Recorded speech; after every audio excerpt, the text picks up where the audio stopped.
El acontecer de América Latina, Estados Unidos y el mundo con Red Mundial de Noticias. A través de Radio Cántico Nuevo. Red Mundial de Noticias con Johnny Romero. Comienza ahora. Hola, ¿qué tal? Aquí está la información en Red Mundial de Noticias. Aquí están los titulares de las más importantes noticias ocurridas en el mundo hasta este momento. Venezuela avanza en una amnistía sin perdón a las violaciones de derechos humanos. Candidato de la izquierda sufre revés de cara a presidenciales de Colombia. Detienen al alcalde mexicano de Tequila por extorsión y vínculos con el narcotráfico. Díaz-Canel dice que Cuba está dispuesta a un diálogo con Estados Unidos.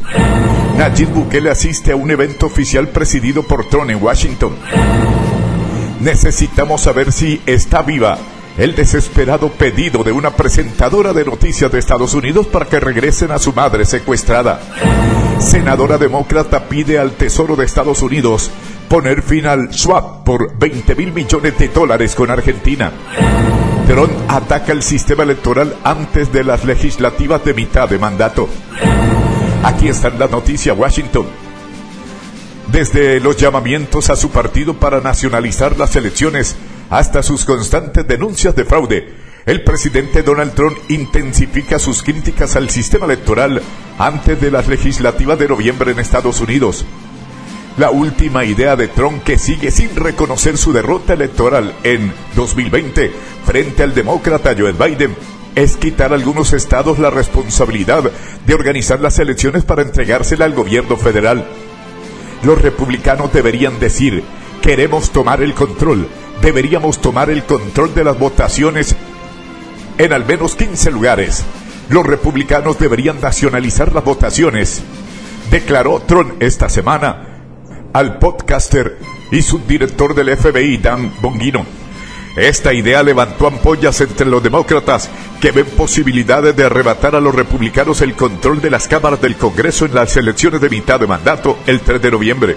Las encuestas muestran un aumento de la desaprobación de la gestión de Trump durante este primer año de su segundo mandato, en un momento en que los republicanos han sufrido varios reveses en comicios locales. Ante este panorama, el presidente ha multiplicado sus denuncias de fraude electoral y la necesidad de combatirlo. Preguntado en el despacho Oval sobre sus comentarios sobre nacionalizar la organización de los comicios, el mandante respondió: no sé por qué el gobierno federal no lo hace de todos modos. Y un día después fue más allá en una entrevista con NBC, en la que aseguró, sin mostrar prueba alguna, que hay algunas zonas del país que son extremadamente corruptas.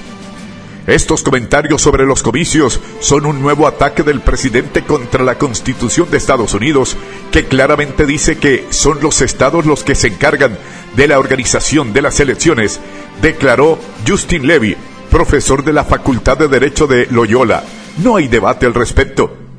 Levy, que trabajó en las administraciones de los presidentes demócratas Barack Obama y Joe Biden, explicó que esta descentralización para organizar los comicios del país se debe en buena parte a la enorme extensión de Estados Unidos, formado por 50 estados federados, pero también para respetar la separación de poderes y evitar el fraude. Pero Trump, quien ha advertido públicamente que sus oponentes le someterán a un tercer juicio político en el Congreso si los republicanos pierden el control legislativo, sigue empeñado no solo en desacreditar, sino también en modificar el sistema electoral. Se declara convencido de que las presidenciales de 2020 fueron amañadas. Ahora todo el mundo lo sabe, declaró Trump a los líderes mundiales en el foro de Davos en enero. Pronto se procesará a las personas por lo que lo hicieron, añadió. En una nueva muestra de poder presidencial sin cortapisas, el republicano quiere hacer cambios en el sistema de POS de evitar nuevos fraudes. El 28 de enero el FBI incautó cientos de cajas llenas de papeletas en Georgia como parte de una investigación sobre su derrota electoral de 2020 en ese estado del sur. La operación se llevó a cabo bajo la atenta mirada de Tulsi Gabbard, directora de Inteligencia Nacional, agencia dedicada en principio a controlar amenazas extranjeras. Y no solo eso, el gobierno de Trump ha presentado demandas en unos 20 estados para recuperar los registros de votación, además de esparcir el bulo de que los migrantes indocumentados votan. Estas acciones forman parte de una estrategia más amplia para, como mínimo, sembrar dudas sobre la validez de las próximas elecciones, declaró Rick Hutchen, profesor de Derecho de la UCLA. En el peor de los casos, sugiere que podría intentar utilizar al gobierno federal para interferir realmente en la forma en que los estados celebran elecciones en 2026, afirmó, y pidió a los grupos de la sociedad civil estar alerta. Trump quiere agotar a nuestra nación con esas payasadas deplorables e inconstitucionales, con la esperanza de que nos cansemos y cedamos, dijo NAC, una asociación que lleva años luchando por los derechos de la población negra. Washington. La oficina de la Directora de Inteligencia Nacional, OEDNI, dirigida por Tulsi Gabbard, requisó algunas máquinas de votación de Puerto Rico y las está investigando en busca de fallos de seguridad, una medida poco habitual que se enmarca en la investigación más amplia de fraude electoral que se desarrolla a instancias del presidente de Estados Unidos, Donald Trump. La ODNI ha asegurado haber encontrado prácticas de ciberseguridad y un despliegue operativo extremadamente preocupante en relación con las máquinas de votación en el estado de Puerto Rico, pero no han proporcionado ninguna prueba. La investigación se inició por una petición de la Directora Nacional de Inteligencia sobre los equipos de votación, porque, según indicaron, existen discrepancias y anomalías sistemáticas en sus sistemas de votación electrónica durante las elecciones en Puerto Rico. Washington. La senadora estadounidense Elizabeth Warren, máxima representante demócrata en la Comisión Bancaria del Senado, solicitó al secretario del Tesoro, Scott Bessent, que ponga fin a la línea de el SWAT por $20,000 millones con Argentina, que Estados Unidos proporcionó el año pasado para estabilizar la economía del país suramericano. Warren recordó a Bessent, en una carta fechada hoy, que el Tesoro había asegurado al Congreso que la línea de SWAT, préstamo de monedas, estaba destinada a necesidades agudas a corto plazo y urgentes, como puente para ayudar al presidente argentino Javier Milei a superar las cruciales elecciones de octubre y continuar con sus reformas económicas. A pesar de la afirmación del Tesoro de que el uso del Fondo de Estabilización Cambiaria, ESF, tenía un propósito, parece que al mantener el acuerdo de estabilización cambiaria, se ha dejado abierta la posibilidad de seguir utilizando el ESF en Argentina, mucho después de las elecciones del año pasado, escribió Warren en la carta. El Tesoro firmó un acuerdo con Argentina poco antes de unas cruciales elecciones legislativas, en medio de la preocupación por la difícil situación económica del país. La línea de SWAT proporcionó al Banco Central Argentino, BSRA, fondos que podía utilizar para ayudar a sostener el valor del peso y evitar una devaluación antes de las elecciones. Los fondos se utilizaron en octubre para pagar la deuda al Fondo Monetario Internacional, FMI, y devolver las divisas que se habían utilizado para sostener el tipo de cambio en los días previos a las elecciones. Milei, un aliado cercano del presidente estadounidense Donald Trump, logró ampliar su influencia en el Congreso del país. Warren dijo que Bessent informó el mes pasado al comité que Argentina había reembolsado rápida y completamente su disposición limitada del mecanismo del SWAT y que el Fondo de Estabilización Cambiaria no tenía pesos, pero no había confirmación de que ahora estuviera cerrado.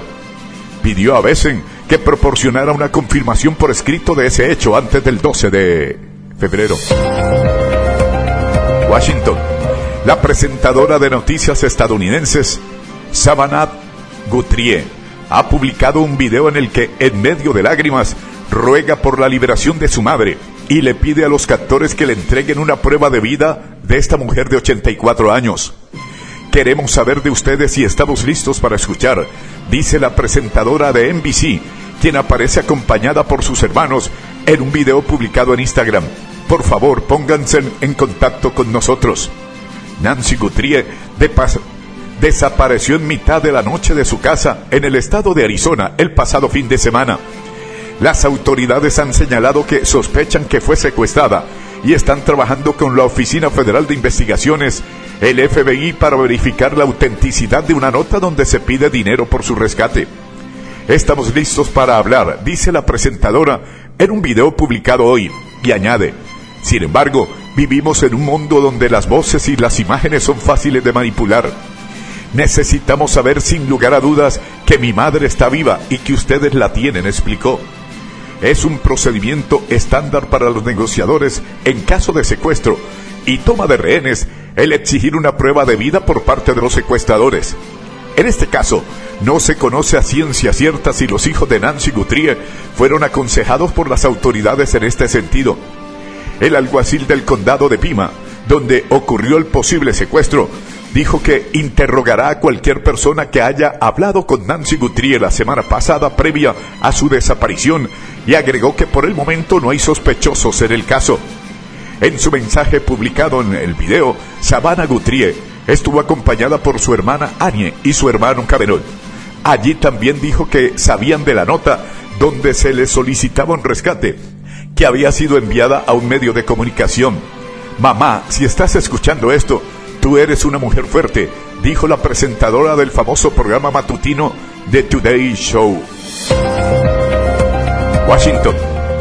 El presidente de El Salvador, Nayib Bukele, acudió al desayuno de oración nacional, un foro celebrado en Washington, donde el mandatario estadounidense Donald Trump ofreció un discurso para los asistentes.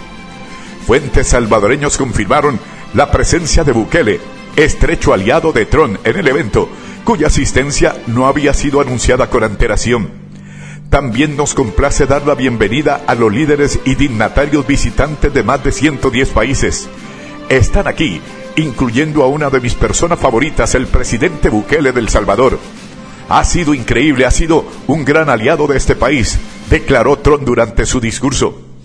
Bukele es uno de los principales aliados de la administración de Trump en la región y ha sido elogiado por el mandatario republicano y su círculo por su política de mano dura contra las pandillas, criticadas por organizaciones de derechos humanos.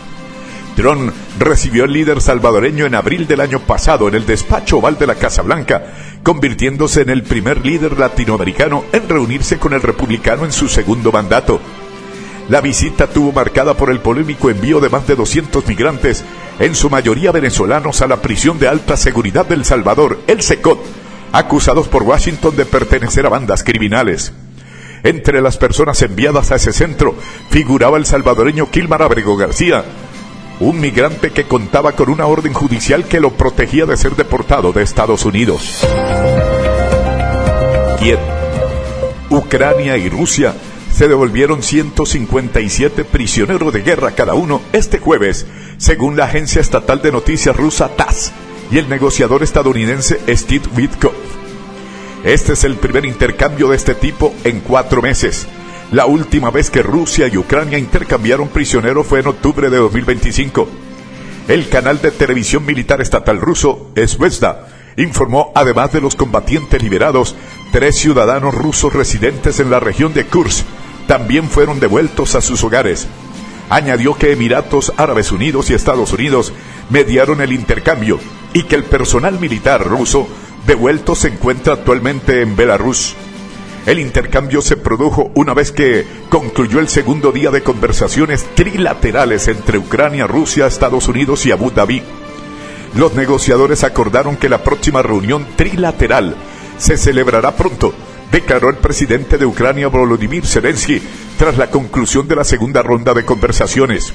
Se celebrará. Acordamos que la próxima reunión se celebrará próximamente, declaró Zelensky en una conferencia de prensa en Kiev. Es importante que el proceso continúe. Queremos resultados más rápidos. Si se planifica la próxima reunión, existe la posibilidad de que el diálogo continúe, lo cual definitivamente deseamos para que conduzca al fin de esta guerra. En cuanto a la naturaleza de la conversación y lo que se discutió, hablamos de todo, declaró Zelensky, añadiendo que espera que los negociadores ucranianos le informen por completo antes de dar más detalles. Creen que la información es muy sensible. Washington.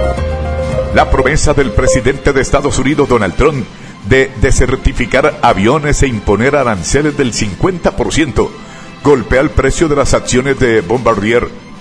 La ofensiva de Trump contra las aeronaves canadienses han inquietado a los inversores y a un grupo de personas poco acostumbradas a provocar la ira del presidente estadounidense. los ricos propietarios estadounidenses de jets privados. El presidente de Estados Unidos arremetió contra Ottawa el jueves de la semana pasada, asegurando que se había negado a certificar una nueva flota de aviones estadounidenses Gulfstream, y afirmó que procedería a la desertificación de los aviones Global Express Bombardier y de todas las aeronaves fabricadas en Canadá.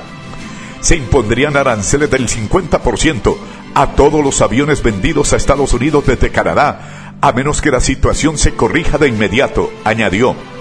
El mensaje de Trump provocó una caída de aproximadamente 7% en el precio de las acciones de Bombardier al día siguiente, que aún no ha recuperado su nivel anterior. La amenaza de gravámenes ha desconcertado los círculos de la aviación, y los vendedores y propietarios de jet privados intentan comprender las implicaciones de la publicación del presidente en redes sociales para sus transacciones multimillonarias. Si pudieran desertificar, habría un enorme impacto en la aviación corporativa en Estados Unidos, declaró Steve Bersano, CEO de Jet Business, una sala de exposición de jets privados de Londres. Un funcionario estadounidense aclaró que la política de Trump solo afectaría a las aeronaves nuevas, que Washington no desertificaría los aviones existentes. Sin embargo, no estaba claro qué aviones, además de los modelos Global Express Bombardier, estarían bajo la amenaza de Trump, ni cómo planeaba desertificarlos. El regulador de la aviación estadounidense, la Administración Federal de Aviación, FAA, es responsable de la certificación de las aeronaves. El Bombardier Global Express suele ser utilizado como avión de negocios por millonarios, y su modelo más reciente se vende a casi $80 millones, según el sitio web Volfly. Ciudad de México. Un total de 43 organizaciones de la sociedad civil y 20 personas defensoras de los derechos humanos de la población en movilidad pidieron a la presidenta de México, Claudia Sheinbaum Pardo, no aceptar o colaborar con el gobierno de Estados Unidos en una nueva implementación del programa Quédate en México. Con el fin de salvaguardar la seguridad, dignidad y los derechos humanos, cita la carta dirigida a la mandataria mexicana, le exhortamos a rechazar de manera categórica cualquier reimplementación del programa Quédate en México y a observar estrictamente lo resuelto por la Suprema Corte de Justicia de la Nación en el amparo en revisión 302-2020. El Estado mexicano tiene la obligación constitucional e internacional de respetar, proteger y garantizar los derechos humanos de todas las personas, sin discriminación alguna.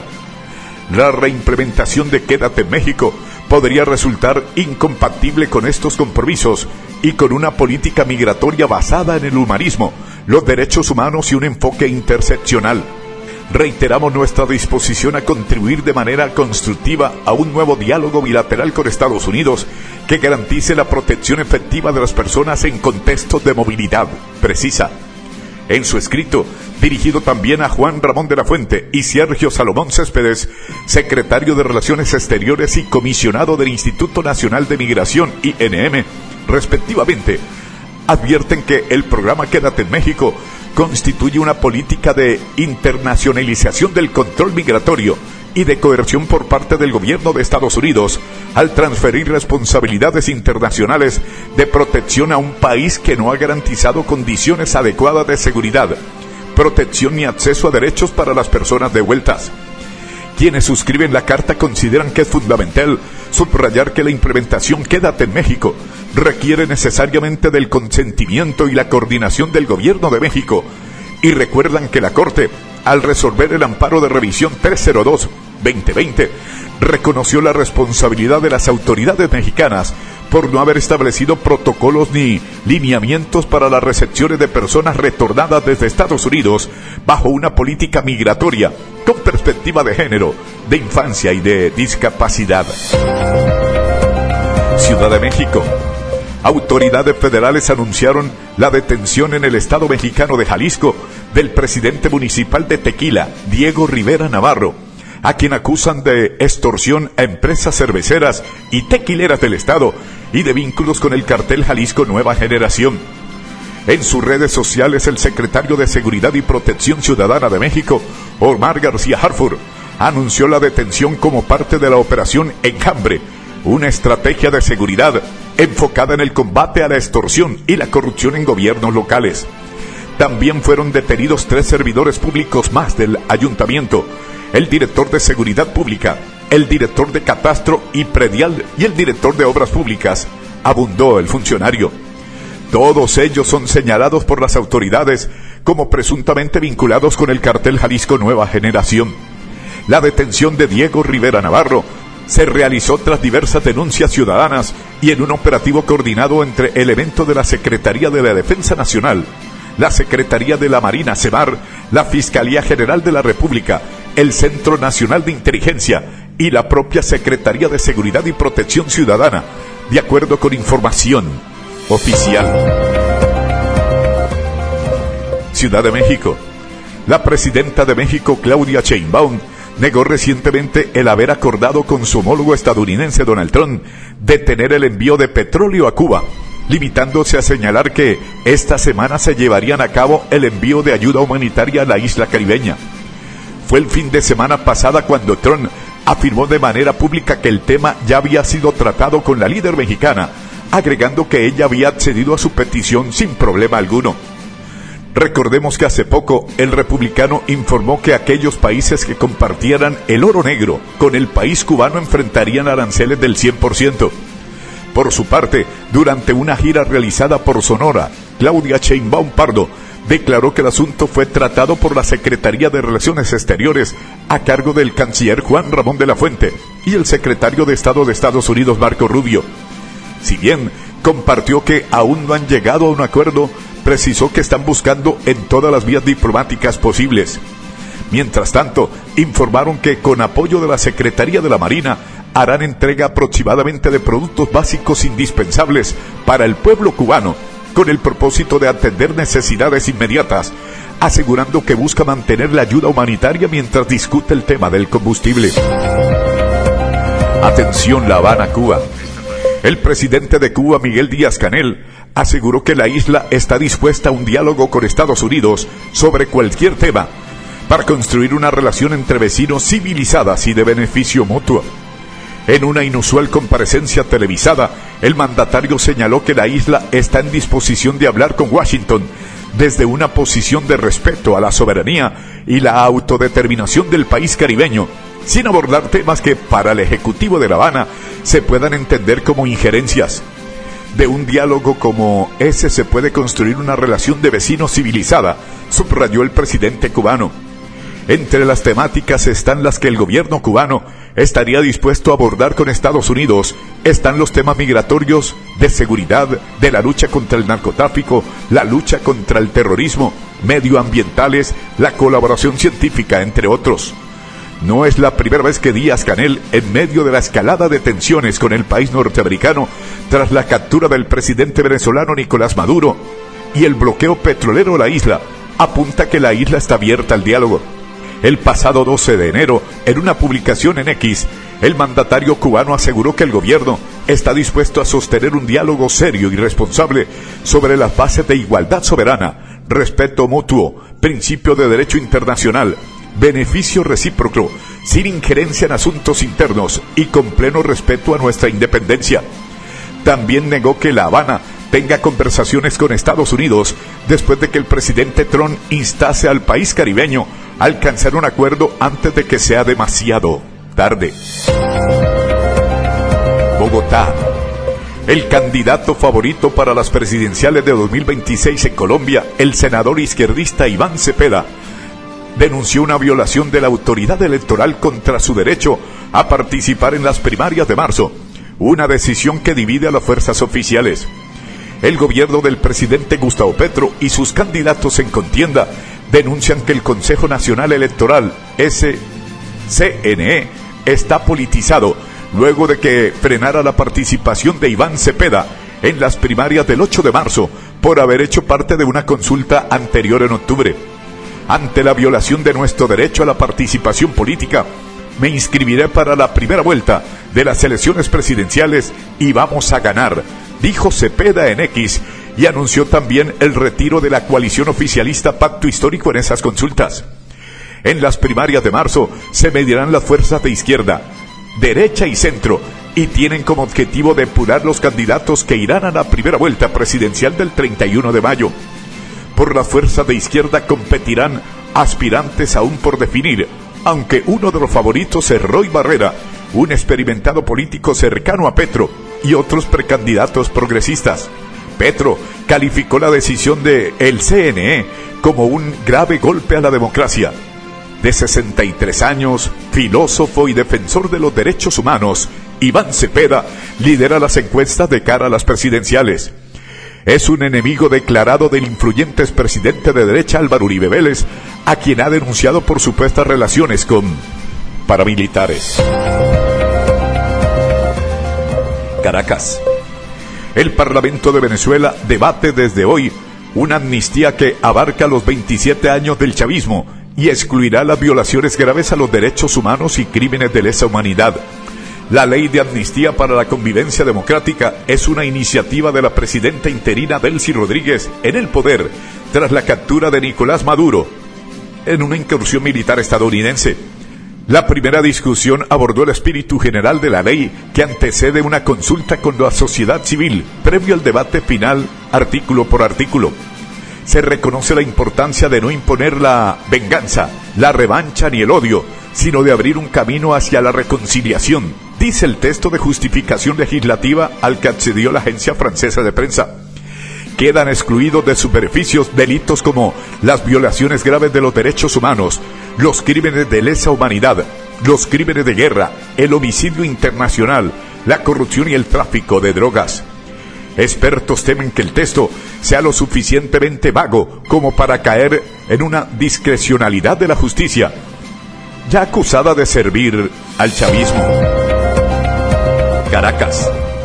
El exministro de Industria de Venezuela, Alex Saab, un empresario colombo-venezolano que estuvo preso en Estados Unidos, fue arrestado como parte de un operativo conjunto de autoridades de Washington y Caracas, informó un funcionario estadounidense, aunque un abogado niega la detención.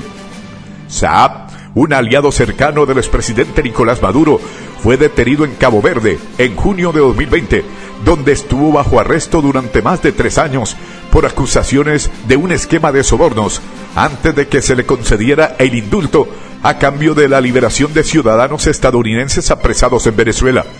Simplemente no es cierto que lo hayan arrestado, nunca lo arrestaron, dijo Luigi Giuliano, abogado del empresario Alex Saab. Giuliano dijo que Saab no quiere hacer una negociación pública oficial, pero hoy quiere reunirse con la presidenta para aclararlo. Es un destacado empresario de origen colombiano que ayudó al gobierno venezolano a desarrollar un método para mantener la viabilidad económica a pesar de las sanciones estadounidenses, agregó el abogado. Periodistas vinculados al oficialismo venezolano negaron el arresto de Saab en publicaciones en redes sociales después de que los primeros informes sobre su detención aparecieron en medios colombianos. El presidente de la Asamblea Nacional, Jorge Rodríguez, dijo a reporteros la noche del miércoles que no estaba en su ámbito de atribuciones conocer casos como el de Saab, sobre el que fue consultado para confirmar su captura. Amigos oyentes, por el día de hoy llegamos al final de Red Mundial de Noticias. Mi amigo personal Federico Santiago y Johnny Romero les acompañamos. Les invitamos el próximo lunes a nuestra emisión diaria de noticias. Feliz fin de semana para todos. Hasta pronto. Bye.